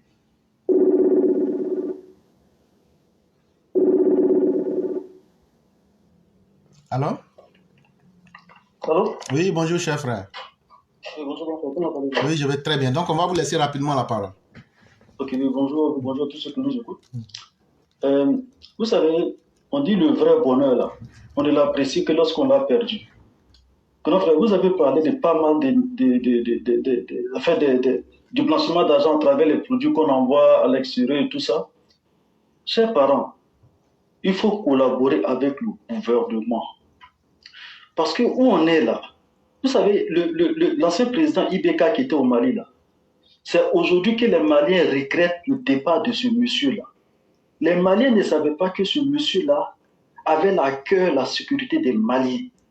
C'est après son départ, avec le fait qu'on piétine les droits de l'homme au Mali, avec le fait que les Maliens, ceux qui sont au pouvoir n'arrivent pas à sécuriser les Maliens se rendent compte que Ibeka était mieux. Donc, ces Ivoiriens, est-ce que vous pouvez vous imaginer l'effort que le président Alassane Ouattara déploie pour protéger les Ivoiriens? Est-ce que vous savez? Donc, toute la population, peu importe où vous êtes, vraiment là, il faut accompagner ce gouvernement-là pour nous sécuriser. Si jamais, je vous dis, si jamais ce pouvoir-là n'est pas là, la façon dont nous serons exposés à l'insécurité là, est-ce que vous êtes conscient de ça? Les djihadistes sont là. Les gens de la, qu'on appelle ça, l'AIS sont là. Soro Guillaume, ils sont là. Babo Laurent, on les connaît. Donc, ce président qui est là, avec ce pouvoir qui est là, on a intérêt à collaborer pour stabiliser le pays. S'ils ne sont pas là, si le Prado n'est pas là, chers parents, vraiment que Dieu nous en préserve. Je vais mettre ça de côté, rapidement, comme on n'a pas le temps. À Salé Tchoumokou, j'ai dit, ton affaire des caméras là, on dit, il faut aller t'expliquer pourquoi tu as mis les caméras pour espionner la population. C'est ce qu'on t'a demandé. Mais on dit, explique-toi, caméra que tu as mis dans les rues de Tchassalé là, il faut aller expliquer pourquoi tu espionnes ta population. Tu ne vas pas nous échapper à ça, hein. Il ne faut pas changer de sujet. Chers parents, pour ceux qui ne suivent pas, Assele Tchouboka est sorti encore. Il dit, le parc d'exposition d'Abidjan là-haut, que pourquoi le gouvernement a confié la gestion du parc d'exposition d'Abidjan à une filiale française. Il y a une entreprise française qui est spécialisée dans l'organisation des événements qui s'appelle GL Events. GL Events a une filiale en Côte d'Ivoire qui s'appelle Abidjan Event quelque chose là. Donc cette filiale qui est à Abidjan a eu le contrat pour gérer le parc d'exposition d'Abidjan. Assale Tchoumokou est sorti, il n'a pas réfléchi, il n'a même pas cherché à enquêter. Il dit, oui, la Côte d'Ivoire a donné le parc d'exposition d'Abidjan à la France, machin. Mais alors que ses parents, le contrat il est clair. Le GL Event là, qui est une structure française, ils sont connus pour organiser les grands événements. Donc ils vont gérer le parc d'exposition d'Abidjan à travers les filiales et ils vont faire bénéficier de leur expérience à des structures ivoiriennes à l'interne. Et lorsque les structures internes vont avoir de l'expérience à travers GL Event, ce sont les entreprises ivoiriennes qui vont gérer après. C'est ça le contrat. Allez-y, le contrat, c'est sur kwasi.com, c'est sur abidjan.net. C'est ce qui est dit. Mais Assele Tchoumokou sort, oui, il veut changer de sujet. Affaire des caméras là, on est dessus. On ne va pas te laisser, tu vas t'expliquer. Chers parents, pour terminer, ce n'est pas quelque chose qui est nouveau. Je prends un exemple. Il y a une entreprise canadienne qui s'appelle Bombardier qui crée des avions. Ils avaient un projet qu'on appelle C-Series. C-Series là, l'entreprise canadienne a financé pour construire l'avion là. Mais ils n'avaient pas le marché. Ils n'avaient pas le marché. Donc, pour avoir le marché pour vendre les avions, ils se sont associés avec Airbus, qui est une structure française. Airbus n'a pas dépensé 5 francs pour fabriquer l'avion. Mais c'est ça. C'est un grand groupe.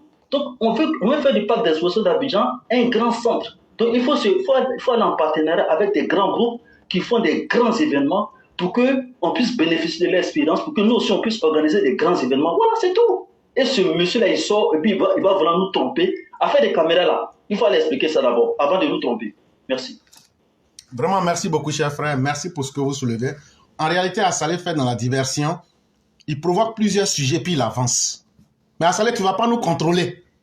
Les caméras que tu as mis là, pour espionner les gens là, nous, on va expliquer aux gens pour qu'ils comprennent. Si chaque maire c'est là pour mettre des caméras là, ils auront des informations personnelles sur les gens.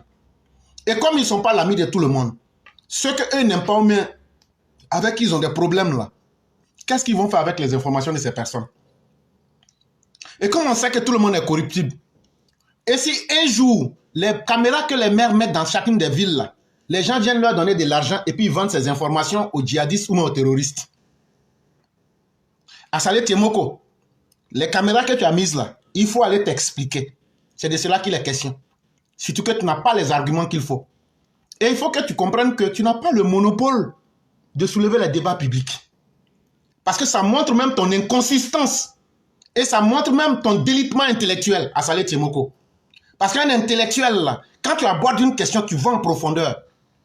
Assalé Tiemoko, la société qui gère actuellement le parc des expositions, là, c'est que tu ne sais pas, là. On dit qu'un homme évolue en fonction des expériences. L'expérience est le meilleur maître. Simple goudron qu'on mettait en Côte d'Ivoire, là. Les rares compagnies ivoiriennes avec lesquelles le président a travaillé au début de son pouvoir, là, on a vu que la qualité de leur service n'était pas au rendez-vous. Et donc maintenant, ils font de la sous-traitance. Le temps qu'ils apprennent à s'adapter, à comprendre. Les simples artisans et menuisiers qu'on a là, si tu vois qu'on ne leur donne pas des grands travaux là, c'est parce que la qualité de leur travail n'est pas à la hauteur des rendez-vous. Et donc comme ça là, ils doivent se former.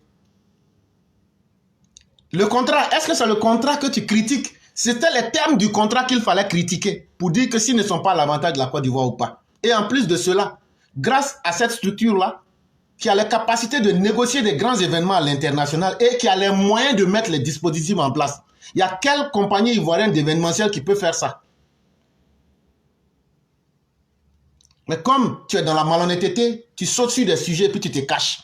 Si tu es vraiment sûr là, toi Assalé Tiemoko là, moi je t'ai dit de faire débat, tu n'as jamais pu venir. Si tu es sûr que tu es un intellectuel et que ce que tu dis aux gens pour courir là, pourquoi devant tout le monde ici on t'a invité, les jours que toi-même tu as donné, tu as fui le débat. Tu sais que tu es dans le faux, Assalé Tiemoko. Et ça, on va te dire d'arrêter cela. Et je dis au EPV, partout vous le verrez sur un direct, là, faites-moi signe. Je vais aller là-bas. On dit quand la montagne ne vient pas à toi, là, toi-même tu peux aller vers la montagne. Partout où Assalé Tiemoko sera en train de se mettre en spectacle sur TikTok, là, invitez-moi, je m'en vais là-bas. Et je vais aller lui dire, ce que tu ne voulais pas qu'on fasse à deux, là, on va faire ça sur place devant tout le monde. Et là, les gens vont juger de la vérité. Donc, cher frère, merci beaucoup. On va vous souhaiter une excellente soirée et bien des choses à toute la famille. Ok, merci. Merci beaucoup.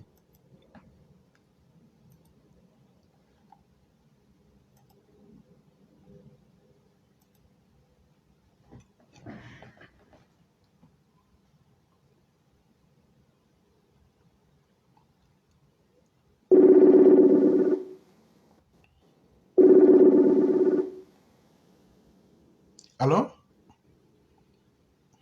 Allô? Oui, bonjour cher René, comment allez-vous? Bonjour monsieur le directeur, comment ça va? Ça va bien, nous sommes en direct en ce moment. Bien? Oui, ça va. Nous sommes en direct, j'espère que vous le savez. Oui. Ok, il n'y a pas de problème. Donc on vous laisse rapidement la parole. Ok. Moi, je vais expliquer quelque chose à l'État ivoirien. Tous les Manganske, Soro, Babo, tout ce qu'ils font là, le jour de l'élection là, personne ne doit sortir. Si le pays va brûler là, tout le monde serait dedans. Faut pas que l'élection va se passer, ils vont se tirer. Hein. Qu'ils soient candidats ou pas, faut pas qu'ils sortent du pays. faut pas qu'il sorte du pays, que ce soit Babo, Afinguessan.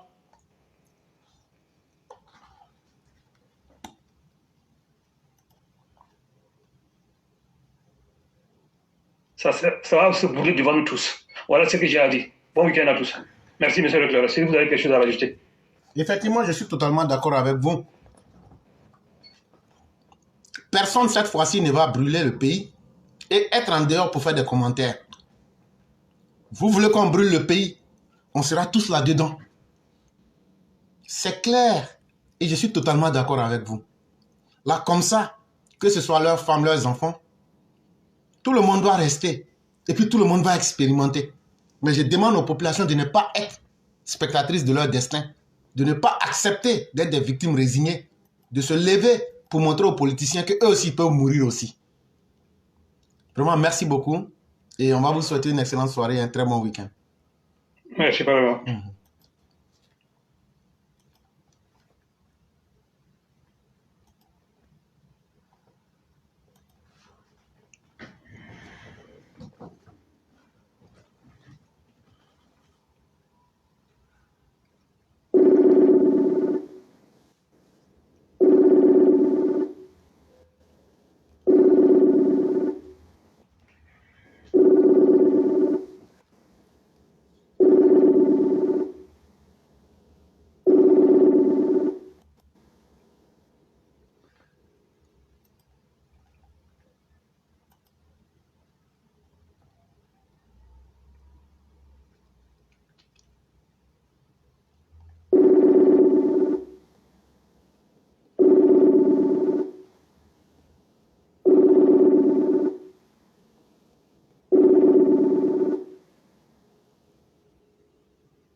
Allô? Oui, bonjour le conquérant, comment allez-vous? Oui, bonjour cher frère Clara, je vais très bien. Ok, donc on vous laisse la parole rapidement. Alors, je vous remercie de me donner la parole. Je prends la parole avec un plaisir partagé. Je vous remercie beaucoup pour tout l'éveil de conscience que vous faites.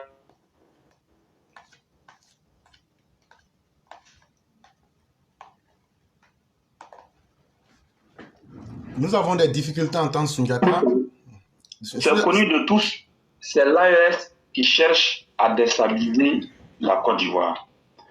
Nous avons déjà dit, il faut que les uns et les autres se réveillent. Les gens doivent se réveiller.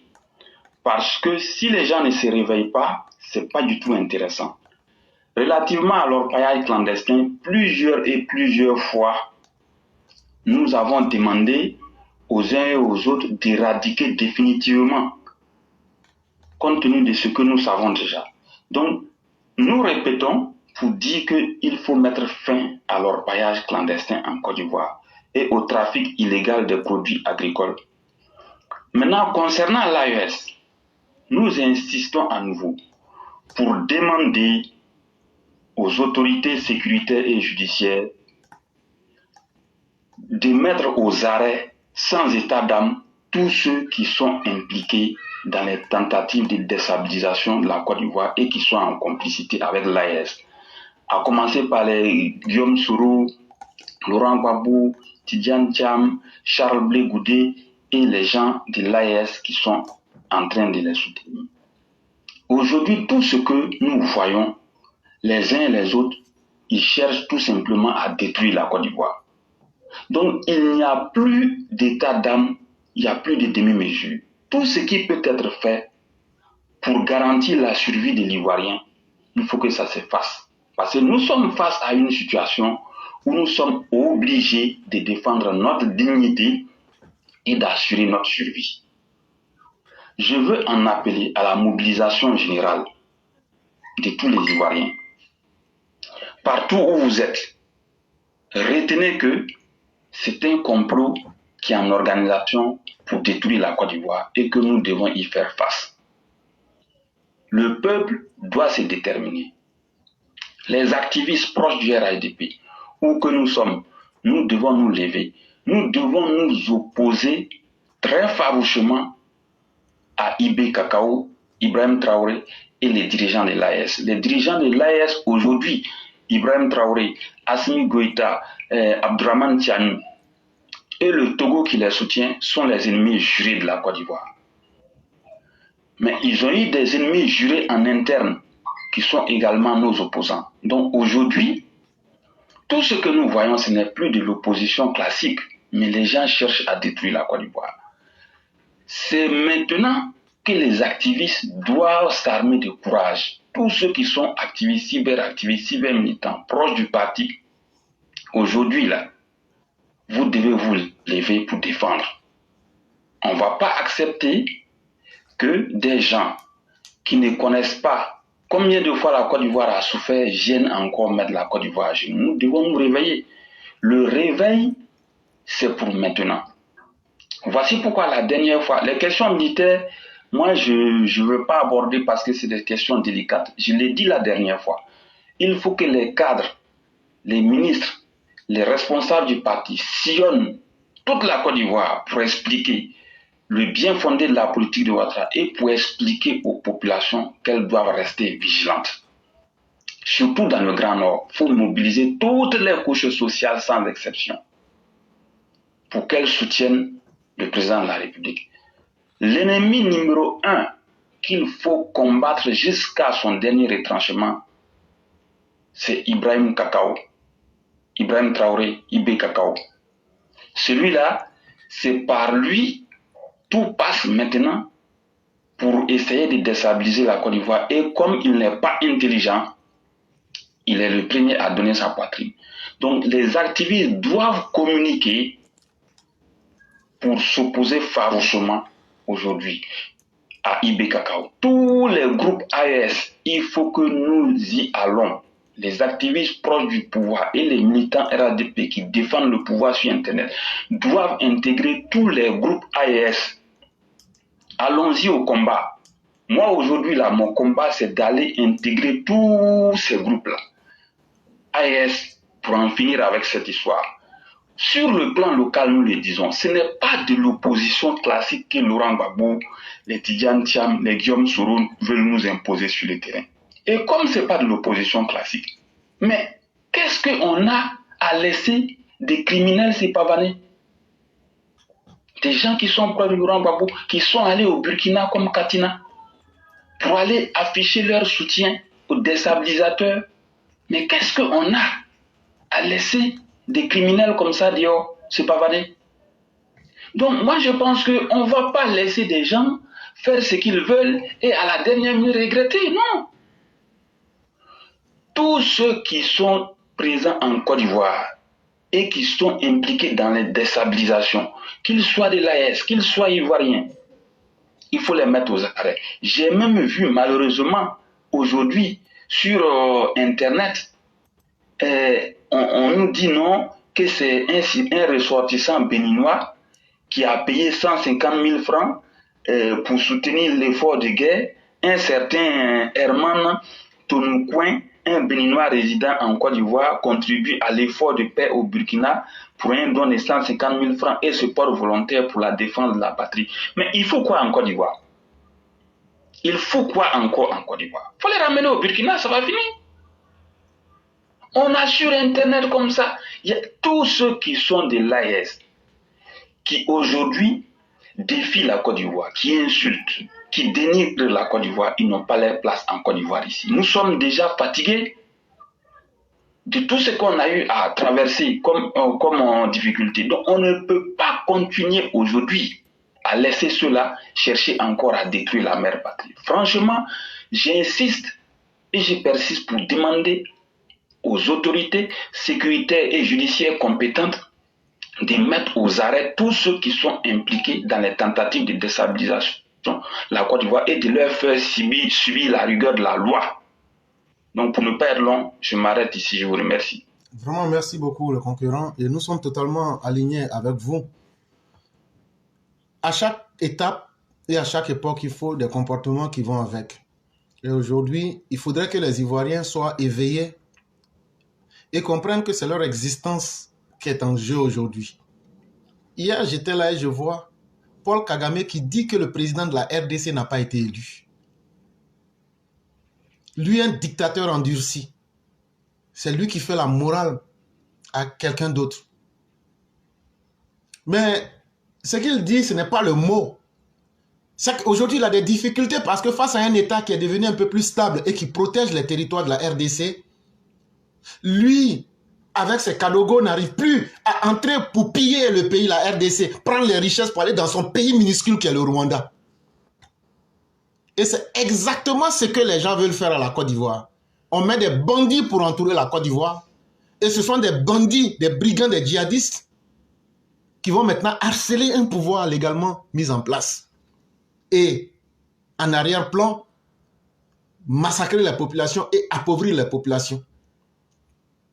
Et c'est exactement ce que les opposants ivoiriens aujourd'hui veulent nous servir. Et ça, il ne faut pas jouer avec la réalité.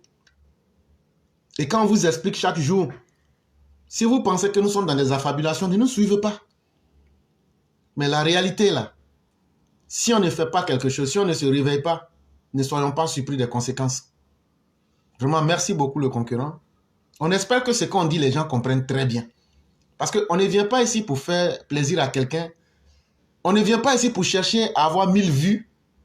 On ne vient pas ici pour que les gens viennent dire ce que tu as dit est vrai. Si ce qu'on dit est vrai là, toi tu prends ça comment pour mettre dans ta vie? Comment tu utilises ça pour que les choses aillent mieux? Toi qui écoutes nos émissions là, il faut te poser cette question. Mais quand tu vas entendre cette voix là, cette question là, il faut te la poser à l'intérieur de toi-même. Tu es là, tu dis que tu aimes nos émissions là. Tu appliques ça comment dans ta vie? Et comment tu fais pour que ceux que tu aimes et ceux qui sont autour de toi soient éveillés et comprennent comme toi? Donc là, quand nous on se lève ici, qu'on vient faire des recherches, qu'on vient, on réfléchit et puis on donne des choses, on facilite la compréhension des choses. C'est pour que vous puissiez continuer à convaincre et à expliquer à ceux aussi qui veulent sauver leur vie, qui veulent comprendre la réalité pour être libres. Sinon, il ne sert à rien d'écouter et puis de s'asseoir dessus. Et ça, il faudrait que vous, nos militants, vous changez de paradigme. Sundiata demande que les cybercommunicants puissent se mettre ensemble. En tout cas, dans la vie, là, il faut dire la vérité. Sundiata, moi, je ne me mettrai jamais avec quelqu'un. Ce que tu dis est bon, hein? Mais moi, éclaireur pro-vérité, là, je ne me mettrai jamais avec quelqu'un. Moi, c'est Alassane Ouattara seul que je suis. C'est Alassane Ouattara seul que moi, je suis. Ça, là, ce n'est pas un métier pour moi. De deux, là, je n'ai pas envie d'être dans des groupes hypocrites. Je ne me mettrai jamais avec quelqu'un. Parce que ça, là, je n'ai pas envie d'être ami avec quelqu'un. Je ne serai jamais avec quelqu'un. Je n'ai jamais demandé de salaire à quelqu'un. Et je ne vais pas accuser quelqu'un. Chacun fait ce qu'il veut. Mais, au moment où on devrait se réunir, là, ce moment-là est passé. Ah, c'est maintenant comme il y a la difficulté. Même si les gens veulent se réunir là, moi je ne serai jamais dedans. Je dis moi, je n'ai pas dit les autres, je dis moi. Parce que ma paix du cœur là. Et puis là, on ne peut pas mélanger des choux et des carottes. Moi là, je n'ai jamais pris salaire, mais je n'ai jamais menti, mais je n'ai jamais trompé quelqu'un. Je ne peux pas me mettre avec des gens qui ont beaucoup de choses à se reprocher. Je ne reproche rien à quiconque. Mais je préfère ma paix et ma tranquillité. Je préfère ce que je fais là, ce que ça aide là, Dieu merci. Ce que ça n'aide pas là, laissez mon message. Mais après ça là, je veux ma paix et ma tranquillité. Je ne veux pas être dans le groupe avec quelqu'un. Si le gouvernement lui-même n'a pas compris, depuis des années qu'il fallait s'organiser, voilà aujourd'hui des bouffons que des opposants forment aujourd'hui pour vous mettre en mal là, c'est votre problème. C'est le problème du gouvernement. Si eux n'ont pas pu analyser, à comprendre qu'en fonction de chaque étape, là, ils devraient prendre aussi des gens qu'ils devraient former, des sur la toile et autres, c'est leur problème. C'est leur problème. Et donc, chers frères, on ne pourra faire que ce qu'on peut, mais ne faisons pas ce que nous ne pouvons pas. Parce que nous n'avons pas besoin de ça là pour vivre. Et si ce n'est pas au nom de la patrie même, ce ne sont que des conséquences que nous récoltons. Sinon là, on aurait pu rester tranquillement dans notre coin, bien vivre de ce que nous gagnons déjà, et puis ne même pas s'intéresser à tout ça. Donc là, chers frères, il ne faut même pas t'inquiéter pour ça. Faisons ce qu'on peut. Ce que ça peut aider là, c'est devenu comme l'arche de Noé. Ceux qui vont pouvoir comprendre là, vont suivre, et ça va les aider. Ceux qui ne comprendront pas là vont périr, et c'est leur problème. Sinon, pour un pouvoir qui est en place, vous voyez très bien la réalité aujourd'hui. Quand des Touré Moussa aujourd'hui, avec des Sorogium qui sont dans l'opposition, les Tidiam Thiam qui viennent d'arriver, ça n'a même pas encore fait 2 jours, mais ils payent des petits jeunes qui viennent pour essayer de tout mettre en ligne. Ils sont là comme ça, en train de... Ah non, laissez-moi parler. Ils sont là comme ça, là. Ils répètent des conneries, jusqu'à ce que ça rentre dans les têtes des gens. C'est un échec pour vous, les gens du gouvernement. Honte à vous. Et ce n'est pas de la précipitation que vous allez coller les morceaux. Sunyata, ne vous fatiguez même pas pour leur donner le conseil. Ce qui les arrange là, c'est ça là qui les arrange. Donc vraiment, je vais vous dire merci. On va vous souhaiter une excellente soirée et bien des choses à toute la famille. Oui, je vous remercie beaucoup. Après, consultez l'inbox. Il n'y a pas de problème. Merci beaucoup. Et donc, mesdames et messieurs, nous allons aller avec chère mère Sali Kone, une brave et digne combattante. Il n'y a même plus besoin de faire de la publicité en ce qui la concerne. C'est avec elle que nous allons terminer le direct du jour. Mais comme j'aime à le dire là, même si Alassane Ouattara moi-même m'appelle, me dit, il faut communiquer dans un cadre global là, je vais lui dire en face, je ne rentre pas dedans. Parce que de la manière quelque chose doit commencer là, ça doit commencer comme ça. Et de la manière quelque chose doit se terminer là, ça doit se terminer comme ça. Il y a des gens encore dans cette vie là qui tiennent à des valeurs. Hein. Il y a des gens là qui ont une parole. Hein. Il y a des gens là, eux ils savent où ils sont quittés, où ils vont. Dans ce combat là, nous on est dedans là. Ce qui fait que nous on est dans ce combat là, c'est vous la population et puis c'est le président Ouattara. Sinon après là, on n'est pas dedans pour quelqu'un. Et donc là, c'est vous les militants, le mal que vous avez subi et le mal que nous avons subi et le danger dans lequel les gens veulent vous mettre là. C'est ça qui fait que nous tenons à ce combat là. Mais on n'a jamais demandé 5 francs à quelqu'un et on ne le fera jamais. Et on ne va jamais aussi trahir notre propre conscience. Toi, tu vas venir dire quelque chose ou me faire quelque chose et puis après, toi-même, tu es dans le doute là. Moi, je ne rentre pas dedans avec quelqu'un. Mais restons sereins. Si nous sommes sur la vérité là, que Dieu nous aide. Mais si ce que nous faisons, on est en train de tromper les gens là, que Dieu nous paye en fonction de ça aussi. En tout cas, que Dieu me paye en fonction de ça. Parce que je ne peux pas parler au nom des autres. Mais Dieu voit les cœurs et les intentions de chacun. Ne pensez pas parce que chacun là, c'est ce que Mère Blanc a dit. Moi là, mon papa a marié ma maman, moi je suis dans le mariage. Je ne suis pas un bâtard. Quand je donne ma parole, mais ce que je dis là, je ne cache pas. Et ce que je ne vais pas faire là, je te regarde, je te dis aussi. Alassane Ouattara là, même si on l'attrape à la BCAO là, moi je vais aller me constituer prisonnier à sa place. Ça c'est moi mon choix. Je ne vais pas demander à quelqu'un de m'accompagner. Mais après ça, la dignité du peuple, on ne peut pas s'amuser avec. Restons cohérents et restons très fermes. Je dis bien, restons très fermes. Que les gens nous aiment ou qu'ils nous détestent, on n'est pas là pour faire plaisir à quelqu'un. On est là pour défendre notre dignité. On est là pour défendre notre survie. Que chacun fasse ce qui lui arrange. Que chacun fasse ce qui l'arrange, pardon. Que chacun fasse ce qui lui plaît.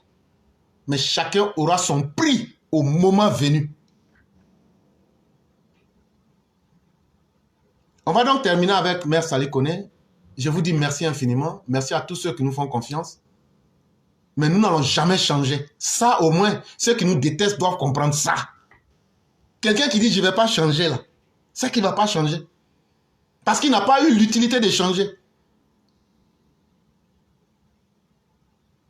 Restons dignes. Parce que le président lui-même, là, il a incarné la dignité. Que chacun fasse ce qui lui plaît. Mais que personne ne soit étonné aussi de récolter les conséquences de ce qu'il aura sémé. Et donc, je dis merci à tous ceux qui nous ont suivis. C'est notre mère qui va prendre la parole et c'est aussi elle qui va la conclure. Je dis merci à tous ceux et toutes celles qui sont restés avec nous. On vous souhaite un excellent week-end, un bon vendredi et que Dieu nous protège tous. Bonjour, chère mère. Bonjour, cher frère. Comment tu vas? Je vais très bien, vous-même? Alhamdulillah, et la famille? Dieu merci, tout va très bien de votre côté. Merci infiniment. Que Dieu nous protège tous. Amin, amin, amin, amin. Donc, on va vous laisser la parole. Dès que vous finissez, vous allez directement à la conclusion et puis on va fermer. Ok, sans plus tarder, je vais aller très vite pour que tu ailles au travail. Ok, bonjour les EPV, bonjour à tous ceux qui nous suivent. On va dire merci à Dieu pour ce vendredi et Juma Moubarak à tous. Bon vendredi à tous, qu'Allah nous garde toujours dans sa miséricorde. L'éclaireur, merci beaucoup. Merci pour ta fin de parole que tu viens de dire. Je suis parfaitement d'accord avec toi. Hein, et c'est pourquoi je suis EPV. Oui. Je suis EPV et tiers de l'être. Parce que l'éclaireur, depuis 2020, tu avais cherché à qu'on encadre tous ces communicants RHDP. L'éclaireur, ils t'ont combattu. Tu as été combattu partout. Et je suis parfaitement d'accord avec toi. Et ta ligne droite, tu l'as toujours suivi. Voilà pourquoi nous sommes avec toi, l'éclaireur. Je suis d'accord plus que 1000%. Oui, merci beaucoup. Merci pour cette communication. Parce que vous voyez, c'est ça qu'on vous dit là. On vous dit que quand Dieu établit là, nul ne peut déstabiliser ce que Dieu a déjà établi. On vous dit. L'éclaireur avait commencé ce combat-là depuis 2020. Je le voyais passer sur les panels. Mais il a été combattu. Les gens ont pensé que c'est quelqu'un. Il va être devant. Il va être de la place. Voilà, ça vous rattrape. L'éclaireur, je suis d'accord avec toi. Restons sur ta ligne. Oui, c'est pourquoi je suis là. À cause de toi et mes blancs là, je me suis fait EPV à 1000%. Oui. Parce que vous êtes droit dans la vérité. Et c'est ce qu'il faut. Voilà. Donc, l'éclaireur, tu as raison. Maintenant, concernant la sécurité de la Côte d'Ivoire là, vous les Ivoiriens là, il faut qu'on se dise la vérité. Hein. Nos forces de l'ordre là, ils vendent leur vie pour qui? Pour nous, ils ne voient rien. Nous aussi, on a notre travail à faire. Moi, ce que j'aimerais qu'on fasse là, qu'on ait différents chefs traditionnels là, parce qu'ils sont tous payés maintenant, non? Grâce à Papa Ado, chacun reçoit un salaire. Qu'ils fassent aussi leur travail en 2025. Qu'ils regroupent les villageois. Qu'ils parlent aux villageois. Surtout les jours de marché doivent être surveillés. Les gens viennent les jours de marché pour faire les achats et puis retournent. Faites très attention. Même s'il faut recruter des jeunes dans les villages où il y a les jours de marché pour patrouiller les jours de marché pour voir qui on ne connaît pas, qui vient faire beaucoup d'achats et puis il disparaît là. C'est comme ça ils sont. Moi je vous dis, il y a un village là, c'est grâce à un boulanger qui doit démanteler des gens qui étaient en brousse. Le gars venait chaque fois acheter du pain, plein de pain. Le boulanger, le gars s'est dit, lui là, il n'est pas clair. Chaque fois, c'est lui qui vient acheter le pain ici pour rentrer. Et quand il a fait part aux autorités, ils ont démantelé ces gars en brousse. Donc, les chefs des villages, les chefs des cantons doivent se mettre au travail. Tout le monde doit se mettre au travail pour la suivi de la Côte d'Ivoire. Surtout vous, les gens du Nord, là. Allez-vous vers ce Nord-là. Vous, les gens du Nord, là, réveillez-vous. Hein. C'est votre propre combat. Quand vous voyez les forces de l'ordre, là, ils vendent déjà les vies pour nous. Mais nous, on fait quoi aussi pour protéger notre propre pays? C'est ça le problème. C'est de ça qu'il s'agit. Donc, il faut que chacun se mette au travail. Surtout dans les cantons, dans les villages. C'est là-bas là même que le boulot doit être fait. Parce qu'on ne peut pas arriver en ville sans passer. Les gens qui se trouvent dans nos frontières, les villages de nos frontières, les différents chefs là, mettez-vous au travail aussi pour aider. Oui, c'est ce qu'il faut, c'est pour toute la Côte d'Ivoire. Avec tout ce qui nous frappe là, il faut ça, au fait. Merci l'éclaireur, je m'arrête là. Que Dieu protège Papa de tous ceux qui sont autour de lui. Que Dieu protège toutes nos forces de l'ordre. Et que Dieu donne la compréhension à tous les Ivoiriens que nos vies, ce sont nos vies. Personne ne viendra préserver ta propre vie. Il faut chercher à préserver toi-même ta vie, puisque nos forces de l'ordre déjà sécurisent le pays. Donc il faut pour tout le monde. Merci l'éclaireur, je m'arrête là et bonne journée à tous. Merci beaucoup, cher mère. Merci à tous ceux qui nous ont suivis. Excellente soirée à vous. Pour ceux qui sont musulmans, Juma Moubarak. Pour ceux pour qui le week-end débute, excellent week-end à vous. Que la protection de Dieu soit avec nous. Surtout, restons dignes et encore restons dignes. Merci beaucoup, chère mère. Merci.